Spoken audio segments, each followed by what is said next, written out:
विष्णु जी को क्यों मिला था शिला होने का श्राप? दोस्तों, क्या आप जानते हैं कि भगवान विष्णु की प्रिय तुलसी जी ने उन्हें शिला हो जाने का श्राप कब और क्यों दिया था?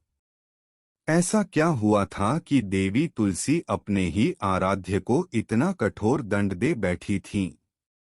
आइए जानते हैं देवी तुलसी और श्री हरि से जुड़ी एक अनसुनी कथा।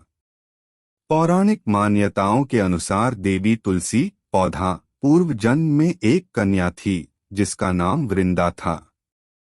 वृंदा का जन्म राक्षस कुल में हुआ था, किंतु बचपन से वह भगवान विष्णु की अनन्य भक्त थी। विवाह योग्य होने पर वृंदा का विवाह राक्षस कुल में ही दानव राज जलंधर से संपन्न कराया गया। वृंदा अत्यंत गुणी और पतिव्रता स्त्री थी। वह सदा अपने पति की सेवा किया करती थी।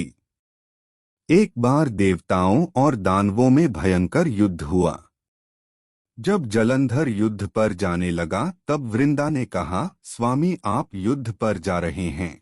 आप जब तक युद्ध में रहेंगे मैं पूजा में बैठकर आपकी विजय के लिए अनुष्ठान करूंगी। जब तक आप वापस नहीं लौट आते मैं अपना संकल्प नहीं छोड़ूंगी। इस प्रकार जलंधर के युद्ध में जाने के पश्चात वृंदा व्रत का संकल्प लेकर पूजा में बैठ गई।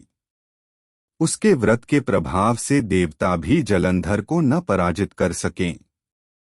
अंत में समस्त देवता भगवान विष्णु जी के पास पहुँचे और सभी ने श्री हरि से रक्षा हेतु प्रार्थना की और कहा कि यदि किसी तरह वृंदा की पूजा भंग कर दी जाए तो जलंधर को परास्त किया जा सकता है। तब भगवान विष्णु बोले, वृंदा मेरी परम भक्त है, मैं उससे छल नहीं कर सकता। इस पर सभी देवता बोले कि भगवान दूसरा कोई उपाय हो तो बताएं, लेकिन हमारी सहायता अवश्य करें।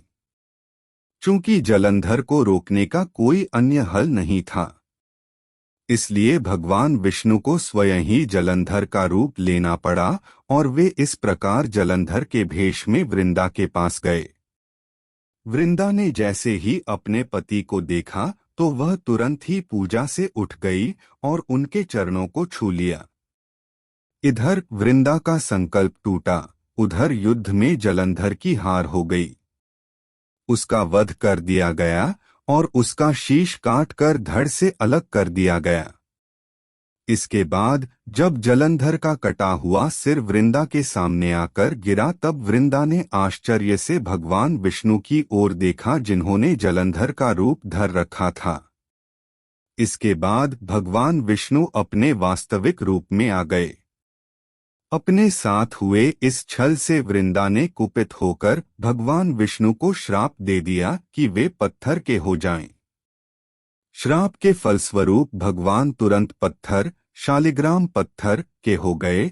इस घटना से सभी तीनों लोकों में हाहाकार मच गया। किंतु देवताओं की प्रार्थना के बाद देवी वृंदा ने जगत के कल्याण के लिए अपना श्राप वापस ले लिया और स्वयं जलंधर के साथ सती हो गई।